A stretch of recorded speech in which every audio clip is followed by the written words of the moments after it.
Cuando hablamos de civilizaciones antiguas ocurre un fenómeno muy curioso. Mientras que en esa sociedad la mujer es considerada inferior y no tiene los mismos derechos que un hombre, en la mitología sí que encontramos mujeres que acumulan poder, las diosas. En la ficción, la mujer acumula poder, toma decisiones, tiene su propia narrativa y es comparable a sus compañeros masculinos. ¿Por qué en la ficción sí que encontramos mujeres poderosas, mientras que en las sociedades sabemos que no eran iguales que los hombres? Hoy os voy a contar un mito. El mito de la diosa maya Ixmucané, que explica perfectamente cómo la mujer pierde papel en las sociedades. En la historia de Ixmucané podemos encontrar el ejemplo perfecto de cómo lo femenino es sustituido por lo masculino. Por ello, conozcamos a Ixmucané y su papel en la mitología maya. Pero primero conozcamos las fuentes. ¿Cómo nos llega la historia de Ixmucané? Bueno, Ixmucané es la deidad femenina principal de la narración Popol Vuh. Popol Vuh es un texto que cuenta la cosmogonía maya, es decir, cómo fue creado el universo. Popol Vuh, sin embargo, es un texto muy curioso, ya que fue escrito en 1554 sobre el papel, es decir, cuando la tierra quiché ya había sido colonizada. Fue escrita con caracteres latinos, pero en idioma maya, por lo que resultaba bastante difícil. Es curioso pensar por qué los indígenas decidieron plasmar sobre el papel la historia de sus ancestros, de sus antepasados, en caracteres latinos. Seguramente era porque eran los caracteres que conocían, o quizá porque querían que no fuera legible para cualquiera. Sin embargo, con el paso del tiempo, en el siglo XVIII, permitieron a Francisco Ximénez leerlo, le enseñaron cómo leerlo y hacer una traducción. Francisco Ximénez hizo 2 copias que acabaron en Guatemala, y es en el siglo XIX el momento decisivo para la traducción de Popol Vuh. Primero, Carl Scherzer lo lee y lo publica bajo el nombre Las historias del origen de los indígenas. En ese mismo siglo, Brasseur va a Guatemala y lee una copia distinta a la que había leído Carl, también escrita por Francisco Ximénez. Él lo traduce bajo el nombre de Popol Vuh. Los temas principales de Popol Vuh es el mito de la renovación del cosmos y de la creación de los primeros hombres. Para este vídeo yo he usado esta edición de Alianza, escrita por Cristina Vidal y Miguel Rivera. Esta edición cuenta con un apartado que es en el que nos vamos a centrar, que es Popol Vuh desde una perspectiva de género. Es decir, el aplique de un enfoque de género a la historia para alejarla de los preceptos patriarcales y extraer la realidad social femenina. Pero, ¿qué es la perspectiva de género? La perspectiva de género consiste en tener un ojo crítico frente a una literatura inminentemente masculina, escrita por hombres, para resaltar los aspectos positivos de los hombres y que intenta dejar, en muchos casos, a la mujer dentro de la narración como un simple sujeto pasivo. Empecemos con la historia de Ixmucané. Al principio de todo estaban los abuelos adivinos, que eran Ixmucané y su pareja Ixpillacoc. Cuando se creó el mundo, el creador y el formador acudieron a los abuelos adivinos para que les ayudasen a crear a los hombres. Ixmucané, por tanto, es la primera deidad femenina, es una diosa más antigua que la propia creación. Pero lo que más nos interesa ahora es conocer la narración de su vida. En Popol Vuh, al principio, Ixmucané aparece como compañera de Ixpillacoc, pero en un sentido igualitario. Ixpillacoc e Ixmucané engendran hijos, y esta es la última aparición que hará Ixpillacoc, cuyo papel aquí se reduce al de inseminador.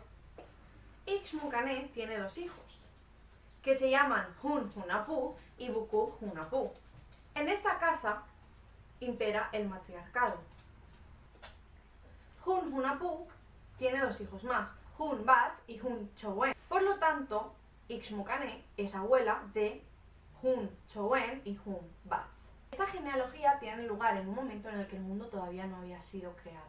Por lo tanto, frente al desorden y al caos del cosmos, encontramos la casa de Ixmucané.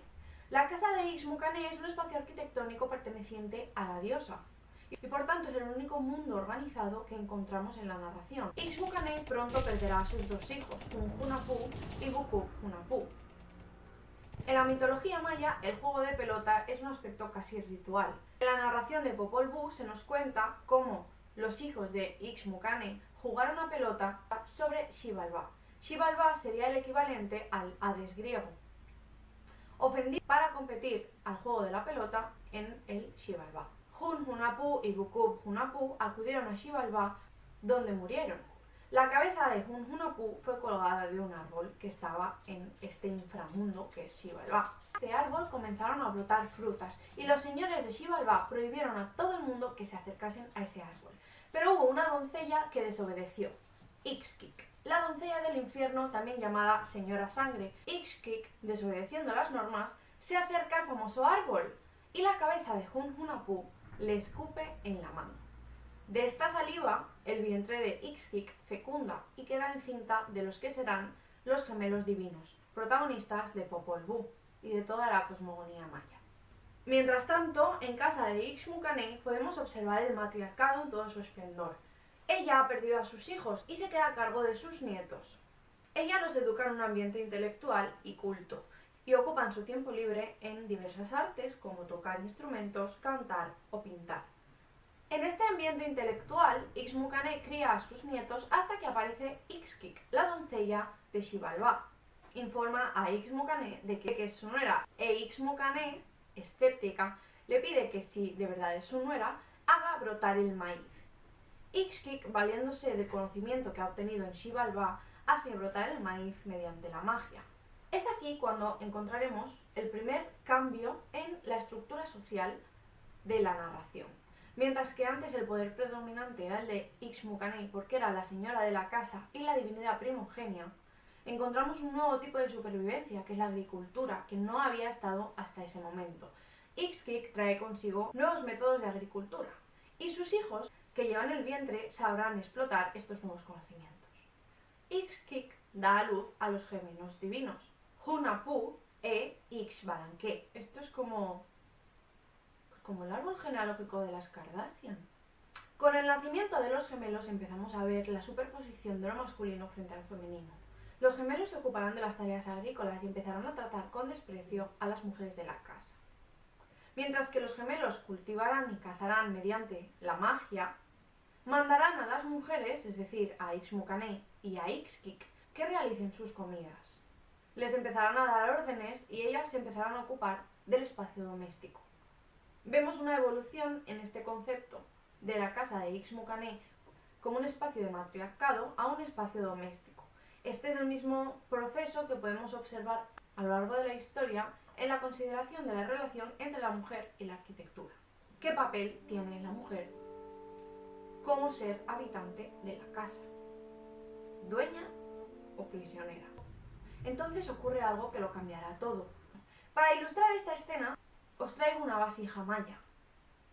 Mi recomendación para todos aquellos que estéis interesados en la cerámica maya es que visitéis mayabase.com. Justin Kerr ideó esta forma de fotografía de la vasija maya, que consistía en poner el objeto en un torno y girarlo mientras se realizaba fotografías de todo él. Así se puede extraer una cenefa con toda la escena iconográfica. En esta escena, que está realizada en estilo Tikal, podemos ver varios seres en movimiento, pero la que nos interesa es Ixmucane. Aquí vemos cómo está con varios cántaros de agua mientras es atacada por un insecto. Dejadme que os lea este apartado de Popol Vuh. Secas están nuestras bocas verdaderamente. Ve a traernos de beber, le dijeron a su abuela. Bueno, contestó ella y se fue. Pusiéronse entonces a comer, pero lo cierto es que no tenían hambre, solo estaban fingiendo. Vieron entonces reflejado en el guiso del chile cómo el ratón se dirigía rápidamente hacia la pelota que estaba colgada del techo de la casa. Al ver esto en su chilmol, despacharon a cierto Chan, el animal llamado Chan, que es como un mosquito, el cual fue al río y perforó la pared del cántaro de la abuela, y aunque ella trató de contener el agua que se salía, no pudo cerrar el agujero hecho por la picadura en el cántaro. Llegó un momento en el que los gemelos divinos fueron llamados por los señores de Xibalbá para jugar al juego de pelota en el Xibalbá. Los gemelos divinos querían recuperar la pelota con la que su padre había jugado al juego de pelota antes de ser llamado a Xibalbá. Para conseguir la pelota que estaba escondida, primero tenían que deshacerse de su abuela, para lo cual la mandaron a recoger agua.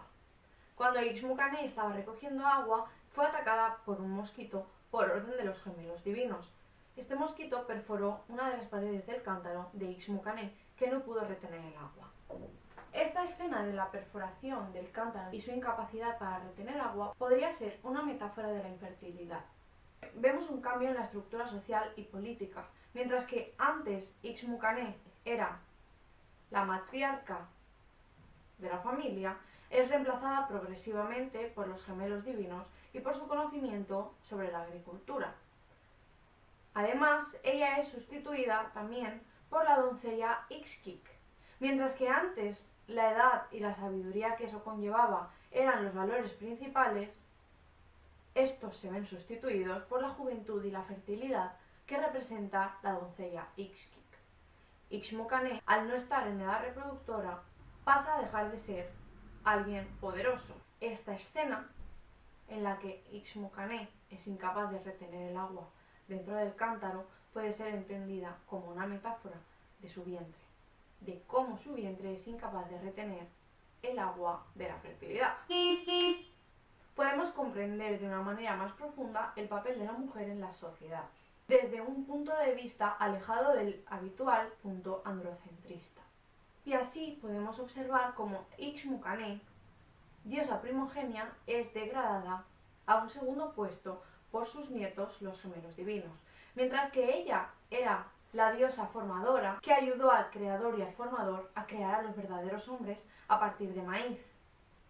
Con la aparición de los gemelos divinos, que representan la fertilidad de otra mujer, así como las nuevas técnicas de agricultura, Ixmucané comienza a ser desplazada, hasta el punto de que se convierte en sirvienta en su propio hogar. No sé si alguien de los que me estáis viendo sois de América Latina y podéis añadir algo sobre el mito de Ixmucané, sobre Popol Vuh, sobre Ixquic o sobre los gemelos divinos. Si os ha gustado este mito y conocéis alguno parecido y queréis compartirlo, os invito a dejar vuestro comentario.